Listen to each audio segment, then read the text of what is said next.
Welcome to Steady Lads, where we explore all things crypto, finance, and more. I'm your host, Jesse Eckel, and this is the first ever episode of the Steady Lads podcast, where I'm going to be talking about why I started this podcast, where this podcast is going, and some of my deeper beliefs about crypto and the future of finance. This should be a little bit shorter of an episode than a typical episode will be, just because it's, again, just more of like a foundational, sort of like constitution for the podcast, to give people an idea of what the purpose of this podcast, the why behind the why behind the podcast. All right. So why am I creating a crypto podcast now, right now, when there's, I already put out so much content on YouTube and Twitter and TikTok and all of that, as well as there's already a lot of pretty good crypto podcasts in the space. So why am I throwing my hat into the ring and saying, hey, I'm gonna start my own podcast? Why do I feel the need to step out of the shadows and start my own crypto podcast? I don't know why I laughed at that. Well, right now, crypto is kind of at war. It's being attacked from all sides. We have regulators attacking it. We have a lot of really smart people and just traditional tech attacking it. We have a lot of people that I respect attacking it. And you got to understand that all these people attacking it, part of the big reason why they're attacking it has to do with the fact that anytime they hear about crypto, it's probably from the news, and it's probably after something really bad happened. Luna collapses, a big hack, stablecoin depegging, FTX, Sam Bankman-Fried. Like, these are the things that people are overwhelmingly being, hearing about crypto, while they're not really hearing any of the good things about crypto. They're not learning about why this technology is important. They're not learning about the developments that are happening, or where this technology is going, or why is crypto innovative? What is it actually changing about our world, and what does it have the potential to change about our world? So even though there's a lot of great podcasts and a lot of great education already happening in the space, it's kind of like a drop in the bucket compared to the overwhelming kind of negative education that is happening, where people are being taught all the negative things about the crypto space. And so in that mindset, there's a lot of work to be done and not enough workers to go do that work. And so I'm just jumping into the fray, and I'm saying, hey, I know that we're kind of going to war as an industry, and we need more people on the front lines fighting. And so I felt like, I wanted to jump in. I've always loved the podcast format, and I've always had it at the back of my head to start a podcast. And I've had this name saved for a long time, and I'll get into why I kind of named it Steady Lads in a bit. But yeah, it's in a nutshell. That's why I jumped in. The second reason I decided to make a podcast is that I listen to a lot of podcasts. I live on Twitter and just read through all these threads and posts. And even with all the kind of education that I'm getting, I'm sort of maxed out. I still have all these questions and these things I want to learn about. And kind of the only way to learn about them at this point is to ask directly, kind of industry leaders that are in the fray, that are actually in the action, because the space is evolving so quick. There's no book or anything like that you can go to learn these things.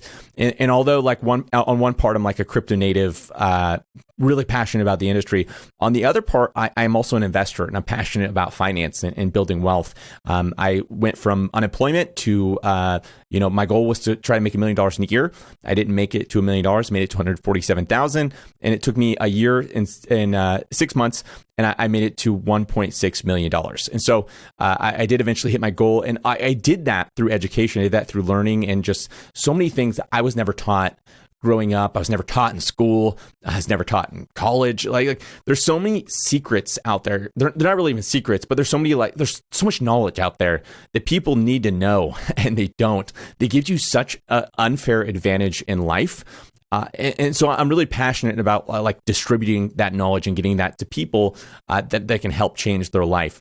And so when you look at the crypto space, one of the biggest unfair advantages that you can get is education. It is understanding actually how the technology works, because that allows you, when you see a project releasing, you can kind of look at it and be like, that's garbage, because I understand how blockchain works. I understand how crypto works. I understand where the industry is going.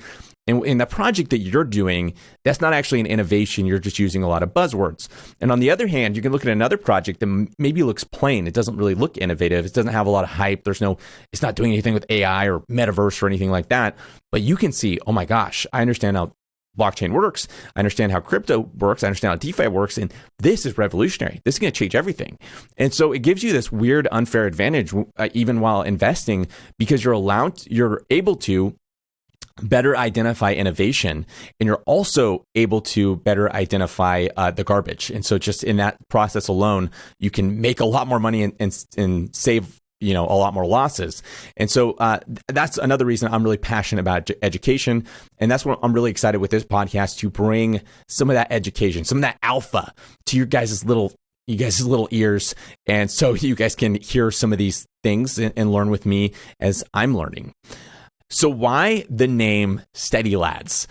The name actually comes from the infamous tweet by Do Kwon right before the collapse of Terra and UST. And he said, deploying more capital, Steady Lads. And it's sort of like this meme at this point, because soon after that, UST collapsed, Luna collapsed, and it was one of the most devastating moments in crypto history. And so you're probably wondering, like, well, why did you name your podcast after this quote from like one of crypto's greatest villains? And for me, it's it's twofold.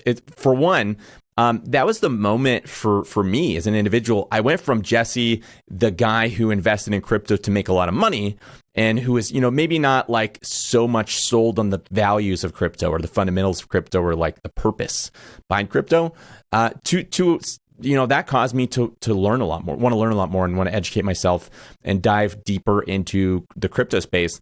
And along the way, I became crypto native. I became really passionate about the space. I started adopting crypto values and the decentralization, permissionlessness. All of these things became important to me. And it really was because of Do Kwon. So maybe I'm taking, people take like old houses and they like repurpose them and make them cooler. They'll take like old piece of furniture and they'll like clean it up and turn it into this cool, awesome thing. I'm in one part, I think it's kind of cool to take, this quote, this thing that's like infamous in this negative light, and turn it into a positive thing. But the other reason that I chose the name is because I just think it's so poetic. The name Steady Lads, or like the phrase Steady Lads, especially that it was said by Do Kwon. If you really think about it, like crypto is sort of like this little ship in this ocean of just like 150-foot waves. You got like, pirates invading, trying to take over your boat. You got like flaming arrows and lightning and, like giant squids attacking your boat. And all this is happening. Your mast is being like ripped off by this octopus with his little big old arm. Just, this pirate, pirates surrounding your boat and all that. And you're sitting there and you're just steadily plodding forward. These crypto builders, crypto natives, they keep their ship steady. They keep going. They keep sailing into the horizon, into the future. That is the crypto dream, the crypto vision, and what all of the promises that the crypto offers. So why do I care about crypto? Why do I care about an open financial system? Why does crypto matter? Well, for all of history, governments have controlled our financial systems. For all of history, governments have dictated the way that money works and the way that the printing of money. And during this process of doing, stewarding money, they have done an exceptionally poor job to the extent that, like, systematically, they will take a currency, devalue it into nothing, and then collapse the whole system over and over and over again. And this piles up debt. This causes poverty, hunger, wars, all kinds of really bad things. And for the first time in history, currently, we have a financial system that's global and open, and it's not made or controlled by a government. No country controls it. It's run on the free market. It's sovereign. It's permissionless. And while currently it's in its infancy, and it's got a lot of growing to go through, and it's got a lot of adoption it needs to go through, and it's by nowhere near perfect and done in its current state. I believe in the future that a lot of the issues that plague crypto right now will be fixed, and that it'll deliver this promise, which is kind of like the promise of crypto, of separating money from state. And in my opinion, separating money from state would be a net positive for humanity. The money printer, the ability for the government to print money, has allowed them to fund exorbitantly inefficient spending to the point of absurdity, build up massive war machines via an insane amount of spending that escalates the size and scope of our wars. Basically, when you have unlimited funds to fuel a war, the wars get bigger and bigger. And it allows them to endlessly expand the government's reach into our everyday lives. And so crypto's promise is an open and global financial system that anyone can access permissionlessly. It is a financial system that takes away the power of the money printer from the governments of the future. And just like the printing press took the power of spreading ideas away from the elites and gave it to the common everyday person, and just like the internet put the world's knowledge and information into the hands of the everyday person, crypto promises to take the power of the finance currently held by the governments of the world and elites and put it into the hands of everyone. And most people don't realize how much the current financial systems of the world are rigged against the average everyday person. For example, do you know what an accredited investor is? To get access to some of the best and most lucrative investments out there, you need to be what's called an accredited investor. How do you become an accredited investor? You're probably wondering. Well, the qualification for being accredited in the government's eyes is that you need to be rich, meaning you need to have $1 million, and then you are allowed to get access to these financial products. You are allowed to be accredited. If you're poor and somebody wanted to give you access to an accredited investment, an accredited deal, they couldn't. They could not offer you access because they would be fined. It would be illegal for them to do so because you're not allowed to have access because you're poor. And recently there are new ways that you can get access and become an accredited investor without having $1 million. Like if you have a certain amount of income, you could do it. And I think recently that they've added even a test or some sort of testing process you can go through. But even that, okay, so even if that's accurate, you have a test you can go through to become an accredited investor. How is it fair that one person could be accredited just because they have a lot of money, and another person, they got to jump through these hoops and take these tests to become accredited because they're poor? That to me does not seem fair. To me, it seems like as a person, you should be allowed to spend your money as you want to. If I should be allowed as Jesse to take my money and spend it on whatever I want to spend it on. It's my money. If I want to invest it on a really dumb thing, I should be allowed to do that. Like, that's my right to go be stupid. I think that's everyone's right to be stupid. It's not the government's right to say, hey, it's mommy, daddy over here in the government, and I'm going to tell you what you can do with your money because, you're too dumb to know what you can do with your money, and the government knows best. To me, that is a just ridiculous idea, and people should be allowed to do what they want with their money. And that's just one example, but there are many, many other examples of how our system is rigged against the average everyday person, from inflation eroding your savings and earning power to CEOs receiving bonuses after bankrupting their firm and causing countless people to lose their homes and life savings. And that's just here in the US. And we have it good. We have it great here in the US compared to other countries where it's like they work all day. I had an Instagram call with this guy from, I forget what country he was from, but he would talk about how he would go to work all day.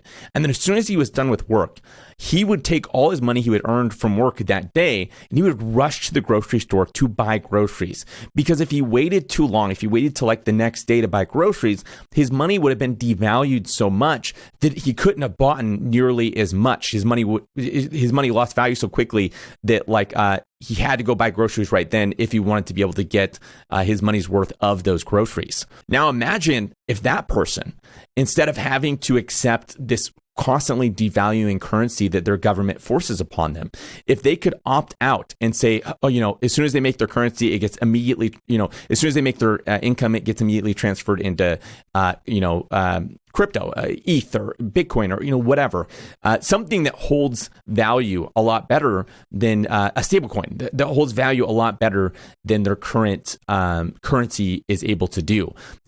Just even having the ability to opt into an open financial system is amazing. And also consider we're still in our infancy days, okay? The system is not perfect right now. It is kind of a mess as different people are experimenting and trying different things in crypto. It is far from perfect. But imagine in 5 years, 10 years, 20 years, what will this system look like? What sort of innovations will we come out with? Previously, all the experimenting was left to the governments of the world, and they are not exactly in innovation stations, right? it's not like our greatest innovations come out of the government. They don't. They come out of the private sector, the free market, and then the government adopts them like 20 years later, way after the fact. And so governments innovating with financial products isn't exactly, shows us that there's probably a lot of room to innovate on the current financial system in the way that we do things. And so imagine 10, 15, 20 years, we're going to solve a lot of these problems, especially the UI, the UX problems. We're going to fix a lot of these things. All these, people make fun of like Bitcoin and ETH because they move up and down in value so much. Well, the bigger and bigger they get, the less they're able to move around. That's just like a byproduct of them being so small currently. But the bigger they get, the harder it is to move them around. So eventually they'll be a lot more stable than they are now. And I believe we'll build stable products on top of them that, really does allow an average everyday person over in some, third world country to put their money into this stable currency, to opt out of their government's financial system. Obviously, they'd still need that money to pay taxes and different things like that. But now that this door has been opened for crypto and this open financial system, the governments of the world just aren't going to be able to shut it. Not without outright banning, crypto and saying, hey, you can't do it again. You can't do with your own money what you want to. You're not allowed to put your money into these things. But hopefully, the people of the world would put up a fight with that because, again, as free people, we should be allowed to do with our money what we choose, just as we're allowed to do with our time what we choose. Anyways, that in a nutshell is kind of my heart behind this podcast, why I'm building this podcast or recording or doing this podcast. And, on top of, obviously educating people about crypto, learning things myself, I also am going to, dive into some of the things I'm learning about finance and all of that.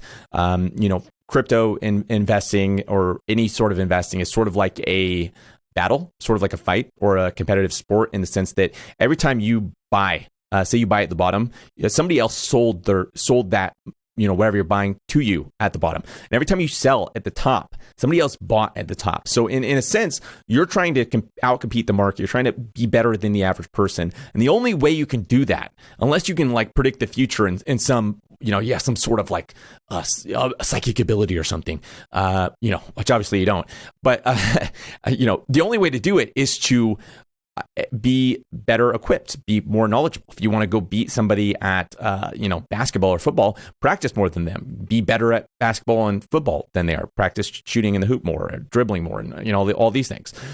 It's surprising how many people come into investing and they're like, I like the name of this one, and they're surprised when they lose money because they base their investment off of a name of the name of the investment, and they're surprised when they get the floor wiped with themselves.